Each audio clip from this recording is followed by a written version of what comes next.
চাচা হেনা কোথায়? রসমালাই, মধু মধু।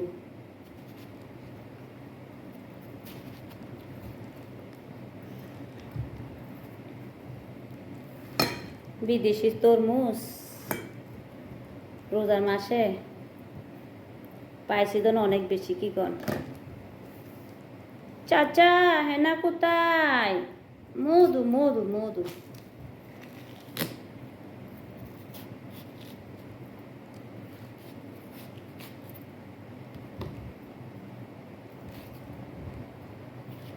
ও কিরে, মধু মধু। চাচা হেনা কোথায়? হেনা নাই, চলে গেছে। কোথায়? এই তরমুজ বেচা, এই বেড়া এখন বাংলাদেশ ভাইরাল। তো বেড়া দেখা দেখা আমি তরমুজ নিয়ে আইলাম। এখন আমিও তরমুজ নিয়ে ভিডিও করতেছি, সবাই দেখা দেখায়। চাচা হেনা কোথায়? চাচা হেনা কোথায়? ইফতারের টাইম আরো দেরি আছে।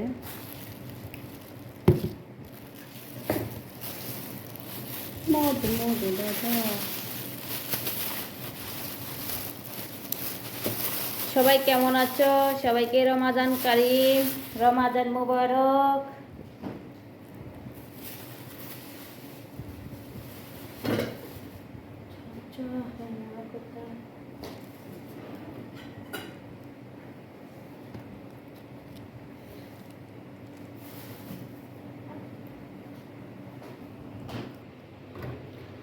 ফুলকপি দিয়া কখনো ভাত রান্না করে খাইছেন? ফুলকপি দিয়ে? আমি আজকে ফুলকপি দিয়ে ভাত রান্না করব। খাইতে সেই স্বাদ। ফুলকপির সাথে আছে কি গরুর গোস্ত, মেশিনে চুরানো মাংস আর কি, এটা দিয়ে রান্না করবো। এই যে এটা গরুর গোস্ত আমি ভিজিয়ে রাখছি পানি দিয়া, এই দেখা যায়। তো এটার মধ্যে পেঁয়াজ দিব, রসুন, পেঁয়াজ রসুন সব কিছু এটার মধ্যে দেওয়ার পরে যখন পানিটা শুকিয়ে যাবে তখন এগুলা দিয়ে দেবো। এই যে ফুলকপি, ওগুলো হয়ে যাওয়ার পরে ভাত আলাদা রান্না করব। আলাদা ভাত রান্না করার পরে ভাত যখন পানি শুকিয়ে যাবে তখন ভাতের উপরে এটা দিয়ে দেব। দিয়ে এগুলো সব এখানে গোস্ত আর এটা একসাথে হবে।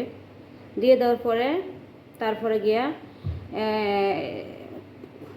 ভাতের উপরে এটা কি কয়, লেবু আছে না, লেবু বলতে এদেশের লেবু, মেশিনে চুরানো লেবু আর কি, ওইটা দিয়ে দেব। সেই স্বাদ। চাচা হেনা কোথায়? সেই স্বাদ। ট্রাই করে দেখবা একদিন, সেই স্বাদ।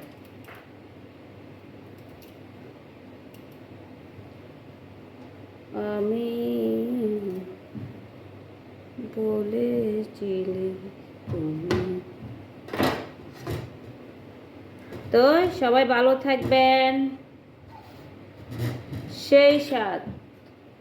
মধু মধু মধু। ওই কিরে, মধু মধু।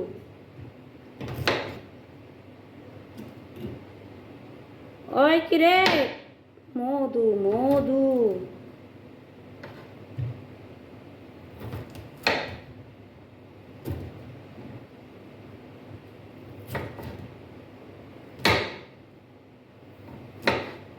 এইভাবে ছোটো ছোটো করে করতে হবে, বুঝছো? নাহলে এটা সিদ্ধ হবে না।